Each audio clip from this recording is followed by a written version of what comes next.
ములుగు కేంద్రంగా 40 కిలోమీటర్ల లోపల డెప్త్ నుంచి దాదాపు 40 కిలోమీటర్ల భూ అంతర్భాగం నుంచి 5.3 మ్యాగ్నిట్యూడ్తో ఈ భూకంప తీవ్రత సంభవించినట్టుగా భారత ప్రభుత్వం ఇప్పటికే అధికారికంగా ప్రకటించింది.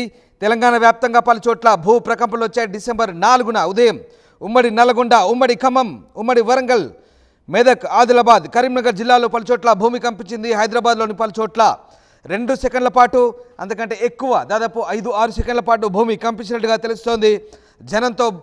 జనం భయాందోళనతో ఇళ్ల నుంచి బయటకు పరుగులు తీశారు. ములుగు కేంద్రంగా రిక్టార్ స్కేల్పై 5.3గా నమోదైనట్టు అధికారులు చెప్తున్నారు. భూమి లోపల 40 కిలోమీటర్ల నుంచి రేడియేషన్ ఉద్భవించింది. భద్రాచలం డివిజన్ వ్యాప్తంగా 3 సెకండ్ల పాటు భూమి కంపించింది. ఇల్లందులో స్వల్పంగా భూమి కంపించింది. మనుగురు, అశోకపురం మండలంలో 6 సెకండ్ల పాటు, ఖమ్మం నగరం, కామెపల్లి, కారేపల్లిలో ఒక్కసారిగా భూమి కంపించింది.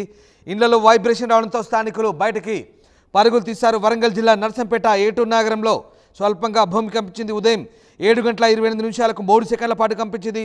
ఉమ్మడి మెదక్ జిల్లా వ్యాప్తంగా పలు చోట్ల స్వల్పంగా భూమి కంపించింది. భూ ప్రకంపనలతో ఇళ్లలో ఉన్న జనం ఒక్కసారిగా బయటకు పరుగులు తీశారు. పెద్దపల్లి జిల్లాలో కూడా ఇదే పరిస్థితి, సెకండ్ల పాటు భూమి కంపించింది.